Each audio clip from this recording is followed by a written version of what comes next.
വളരെ പ്രധാനപ്പെട്ട വാർത്ത ഇപ്പോൾ നമ്മുടെ മുൻപിലേക്ക് എത്തുകയാണ്. ഓപ്പറേഷൻ സിന്ദൂർ എങ്ങനെ നമുക്ക് അഭിമാനമാകുന്നു എന്ന് ഒരിക്കൽ കൂടി തെളിയുന്നു. പാകിസ്ഥാൻ സമ്മതിച്ചിരിക്കുകയാണ്. ഇതാ റാവൽപിണ്ടിയിലെ നൂർ ഖാൻ എയർബേസ് ഇന്ത്യ തകർത്തെന്ന് പാകിസ്ഥാൻ ഇപ്പോൾ സമ്മതിച്ചിരിക്കുന്നു.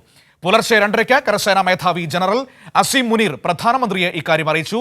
പാക് പ്രധാനമന്ത്രി ഷഹബാസ് ഷെരീഫ് ഇത് സ്ഥിരീകരിക്കുകയും ചെയ്തിരിക്കുന്നു. സ്വാതി നമ്മളോടൊപ്പം ചേരുകയാണ് ദില്ലിയിൽ നിന്ന് വാർത്തയുടെ വിവരങ്ങളുമായി. നോക്കൂ, ഇന്ത്യയുടെ കരുത്തെന്തെന്ന്, ഇന്ത്യൻ സേന എന്തെന്ന് ലോകം തിരിച്ചറിഞ്ഞ നിമിഷങ്ങളാണ് ഇപ്പോൾ നമ്മുടെ മുൻപിൽ നമുക്ക് പറയാനുള്ളത്. Swathi, good morning. അതായത് റാവൽപിണ്ടിയിലെ എയർബേസ് ഇന്ത്യ തകർത്തിരിക്കുന്നു എന്ന് പാകിസ്ഥാന് സമ്മതിക്കേണ്ടി വരുന്ന ഒരു സാഹചര്യമാണ്. എന്താണ് പാക് കരസേനാ മേധാവി പാകിസ്ഥാൻ പ്രധാനമന്ത്രിക്ക് ഇതുമായി ബന്ധപ്പെട്ട് നൽകിയിരിക്കുന്ന വിശദീകരണം?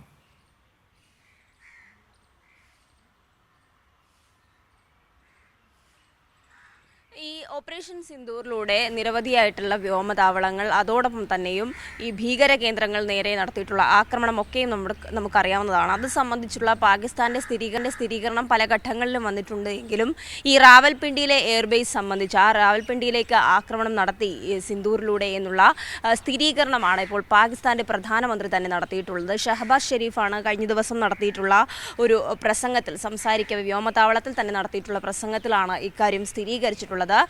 റാവൽപിണ്ടിയിലെ Nur Khan airbase India operation സിന്ദൂറിലൂടെ തകർത്തിട്ടുണ്ട്. പെഹൽഗാം ഭീകരാക്രമണത്തിന് പിന്നാലെ, പെഹൽഗാമിൽ നടത്തിയിട്ടുള്ള ആക്രമണത്തിന് തിരിച്ചടിയായി തന്നെയാണ് ഇന്ത്യ ഇത്തരത്തിൽ ശക്തമായി തിരിച്ചടിച്ചത് എന്ന് അദ്ദേഹം പറഞ്ഞു വെക്കുന്നുണ്ട്. അതോടൊപ്പം ഇത് സംബന്ധിച്ച സ്ഥിരീകരണം അന്ന് പുലർച്ചെ രാവിലെ 2:30 കൂടിയാണ് കരസേനാ മേധാവി ജനറൽ അസീം മുനീർ ഫോൺ വിളിച്ച് അറിയിച്ചിട്ടുള്ളത്. അന്നത്തെ പുലർച്ചയോടെ താൻ എഴുന്നേൽക്കുന്നത് തന്നെ ഇത്തരത്തിലുള്ള ഏറ്റവും ഭീകരമായിട്ടുള്ള ഒരു വാർത്ത കേട്ടുകൊണ്ടാണ് എന്നുകൂടി പറയുന്നുണ്ട്. ശക്തമായ തിരിച്ചടി ഇനിയും ഇന്ത്യയിൽ നിന്ന് ഉണ്ടാകും, അല്ലെങ്കിൽ ഇന്ത്യൻ സൈന്യത്തിൽ നിന്ന് ഉണ്ടാകുമെന്ന് തനിക്ക് അതിനുശേഷം ആ ആക്രമണത്തിന് പിന്നാലെ മനസ്സിലായിട്ടുണ്ടായിരുന്നു. അതിൻ്റെയൊക്കെയും ശക്തി തിരിച്ചറിയുകയും ചെയ്തു എന്നുള്ളതാണ് കഴിഞ്ഞ ദിവസം അദ്ദേഹം വ്യോമസേനാ താവളത്തിലെത്തി പ്രസംഗിക്കവേ സൂചിപ്പിച്ചത്. എന്നാലും നിരവധിയായിട്ടുള്ള ഈ ആക്രമണത്തിൻ്റെ ഫലമായി എവിടെയൊക്കെയാണ് ഈ പാകിസ്ഥാന് എന്തെല്ലാം തരത്തിലുള്ള നഷ്ടമാണ് വന്നിട്ടുള്ളതെന്ന് ഇന്ത്യ നേരത്തെ തന്നെ സ്ഥിരീകരിച്ചതാണ്. ഇന്ത്യൻ സൈന്യവും അതോടൊപ്പം വിദേശകാര്യ മന്ത്രാലയവും അടക്കം കൃത്യമായി ഈ വിവരങ്ങൾ പുറത്തുവിട്ടതാണ്. 6ഓളം വരുന്ന കേന്ദ്രങ്ങൾ തകർത്തു എന്നുള്ളതും അന്ന് വ്യക്തമാക്കിയിരുന്നു പാകിസ്ഥാന്റെ. അതേസമയം മറ്റ് നുണപ്രചാരണങ്ങൾ നടത്തുവാനാണ് അന്നും പാകിസ്ഥാൻ ശ്രമിച്ചത്. സത്യസന്ധമായിട്ടുള്ള വാർത്തകളൊന്നും, അല്ലെങ്കിൽ അത്തരം വിവരങ്ങളൊന്നും പാകിസ്ഥാൻ പുറത്തുവിടാൻ തയ്യാറായിരുന്നില്ല. അതേസമയം ഇപ്പോൾ പ്രധാനമന്ത്രി ഷഹബാസ് ഷെരീഫ് തന്നെ ഇത് സംബന്ധിച്ചൊരു സ്ഥിരീകരണം നടത്തിയിരിക്കുകയാണ്.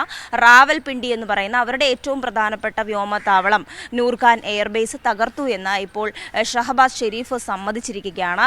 മറ്റ് ചില വിവരങ്ങൾ, അതായത് ഈ ഓപ്പറേഷൻ സിന്ദൂറിന് പിന്നാലെ ഉണ്ടായ വെടിനിർത്തൽ സംബന്ധിച്ച മറ്റു വിവരങ്ങൾ, ഏകദേശം നാളെ വരെയാണ് ആ വെടിനിർത്തൽ നീട്ടിയിട്ടുള്ളത്. അത് സൈനികതല ചർച്ച നാളെയും എന്തായാലും പുരോഗമിക്കുമെന്ന് തന്നെയാണ് മനസ്സിലാകുന്നത്. അത് സംബന്ധിച്ച കൂടുതൽ ചർച്ചകൾ ഏത് തരത്തിൽ ഈ സിന്ധു നദീജല കരാർ ഉൾപ്പെടെ ഇപ്പോൾ പാകിസ്ഥാൻ മുന്നോട്ട് വെക്കുന്ന കാര്യമാണ്. അത് സംബന്ധിച്ച് യുഎന്നിലടക്കം അത് സംബന്ധിച്ച് അവർ സമീപിക്കാൻ വേണ്ടിയും പാകിസ്ഥാൻ തീരുമാനിക്കുന്നുണ്ട്. പക്ഷേ ഭീകരതയ്ക്കെതിരെ പാകിസ്ഥാൻ നിൽക്കുന്നത് വരെ, അല്ലെങ്കിൽ ഭീകരവിരുദ്ധ പ്രവർത്തനവുമായി അവർ അതിനോട് എങ്ങനെയാണ് പ്രതികരിക്കുന്നത്, അതിനനുസരിച്ച് മാത്രമേ ഈ കരാറിൽ നിന്ന് ഇന്ത്യ പിന്നോട്ട് മാറൂ എന്നുള്ള കാര്യം നേരത്തെ തന്നെ ഇന്ത്യ നിലപാട് ഉറപ്പിച്ചതാണ്. സ്വാതി, ഇവിടെ നോക്കൂ, പാകിസ്ഥാന്റെ റാവൽപിണ്ടിയിലെ നൂർ ഖാൻ എയർബേസ് നമ്മൾ തകർത്തു എന്ന് പറയുമ്പോൾ ഇന്ത്യൻ സൈന്യത്തിന്റെ പ്രൊഫഷണൽ മികവ്, ഇന്ത്യൻ സൈന്യത്തിന്റെ കഴിവ് എന്തെന്ന് ലോകം മനസ്സിലാക്കിയെടുക്കുകയാണ്. ആ സൈന്യത്തെയാണ് ഈ BJPയുടെ നേതാക്കൾ ഇങ്ങനെ അധിക്ഷേപിച്ചുകൊണ്ടിരിക്കുന്നത്.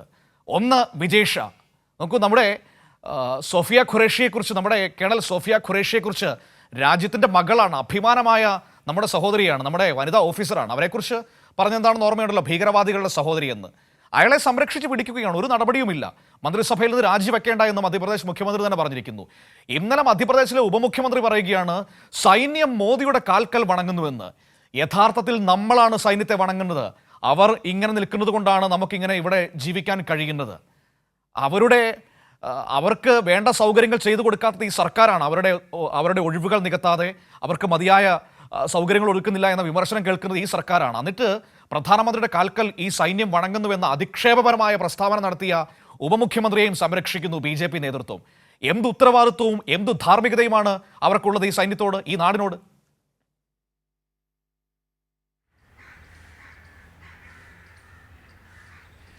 മനോജ്, തീർച്ചയായും ഇന്നലെ സൈന്യത്തിന് നേരെ വീണ്ടും കടന്നാക്രമണം നടത്തിയിരിക്കുകയാണ്. ഏറ്റവും ലജ്ജാകരമായിട്ടുള്ള പ്രസ്താവന തന്നെയാണ് സൈന്യത്തിനെതിരെ നടത്തിയിട്ടുള്ളത്. സൈന്യത്തെ അധിക്ഷേപിക്കുന്ന തരത്തിലുള്ള പരാമർശം, അതും മധ്യപ്രദേശിലെ മന്ത്രിമാർ ഇത്തരത്തിൽ തുടർച്ചയായി സൈനിക ഉദ്യോഗസ്ഥരെയും രാജ്യത്തിൻ്റെ സൈന്യത്തെയും ഒക്കെയും അപമാനിച്ചുകൊണ്ടിരിക്കുകയാണ്. അതേ സമയത്താണ് ഒരു വശത്ത് പ്രധാനമന്ത്രി നരേന്ദ്രമോദിയും പ്രതിരോധ മന്ത്രി രാജ്നാഥ് സിംഗും ഒക്കെ ഈ സൈന്യത്തോട് വലിയ അഭിനന്ദിച്ചുകൊണ്ട് വ്യോമസേന താവളങ്ങളടക്കം സന്ദർശിച്ചുകൊണ്ട് പ്രസംഗിക്കുകയും ചെയ്യുന്നു.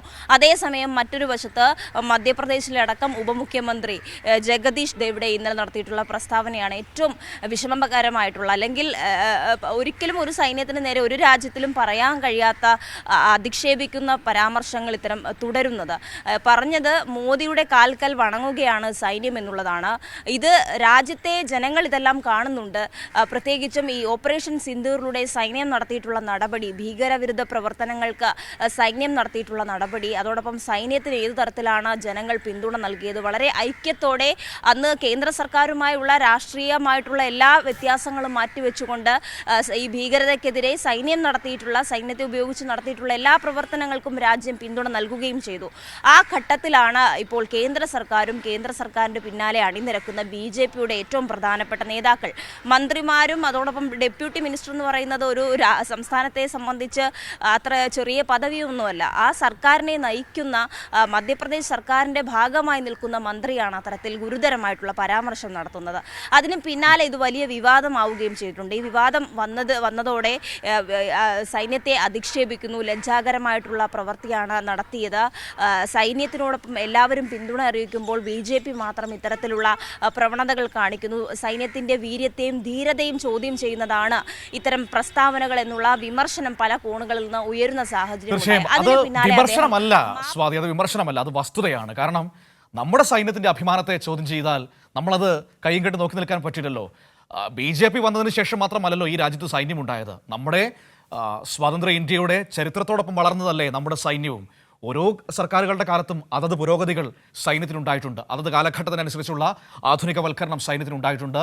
ഈ നാട് ഒന്നടങ്കം നമ്മുടെ സൈന്യത്തിന് പിന്തുണ നൽകുകയും ചെയ്തിട്ടുണ്ട്. അതല്ലാതെ BJP 2014 അധികാരമേറ്റതിന് ശേഷമാണ് ഈ രാജ്യത്തിന് സൈന്യവും സൈനിക നടപടികളുമൊക്കെ ഉണ്ടായത് എന്ന ചിന്തയിലാണ് കുറേ ആളുകൾ ജീവിക്കുന്നത്, സംഘപരിവാറുകാർ ജീവിക്കുന്നത്. അങ്ങനെയല്ല എന്ന് ഈ നാട്ടിലെ സാധാരണക്കാരായ മനുഷ്യർ നിങ്ങളെ പലവട്ടം ഓർമ്മപ്പെടുത്താറുണ്ട്. സൈന്യം എന്ന് പറയുന്നത് ഈ നാട്ടിലെ ഓരോ മനുഷ്യൻ്റെയും അഭിമാനം തന്നെയാണ്. സൈന്യത്തിൻ്റെ ഏതൊരു നടപടിയും നമ്മുടെ അഭിമാനം ഉയർത്തുന്നത് തന്നെയാണ്. അതാണ് പാകിസ്ഥാനെതിരെ നമ്മൾ നടത്തിയത്.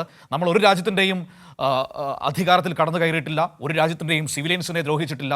നമുക്ക് നേരെ നടത്തിയ അതിക്രമം ചെയ്ത ഭീകരർക്കുള്ള മറുപടിയാണ് നമ്മൾ അവിടെ നൽകിയത്. അത് ഇന്ത്യൻ സൈന്യത്തിന് ഏറ്റവും വലിയ പ്രൊഫഷണൽ മികവാണ് നമുക്ക് അവിടെ കാണാൻ കഴിഞ്ഞത്. നൂർഖാൻ എയർബേസ് പോലും, ഏറ്റവും തന്ത്രപ്രധാനമായ സ്ഥാനം പോലും തകർക്കാൻ നമ്മുടെ സൈന്യത്തിന് കഴിഞ്ഞു എന്ന് പറയുമ്പോൾ ഇന്ത്യൻ സൈന്യം എത്രമാത്രം മികവുറ്റതാണ് എന്നതിൻ്റെ ഉദാഹരണം കൂടിയാണ്. ആ സൈന്യത്തെയാണ് നമ്മൾ ബഹുമാനിക്കേണ്ടത്. അതല്ലാതെ ആ സൈന്യം വന്ന് തലകുനിച്ച് നിൽക്കുകയല്ല, അല്ലെങ്കിൽ വണങ്ങി നിൽക്കുകയല്ല ചെയ്യേണ്ടത്. അങ്ങനെ ചിന്തിക്കുന്നവരെയാണ് മാറ്റി നിർത്തേണ്ടത്. ആ വിവരങ്ങളാണ് സ്വാതി നമുക്ക് നൽകിയത്.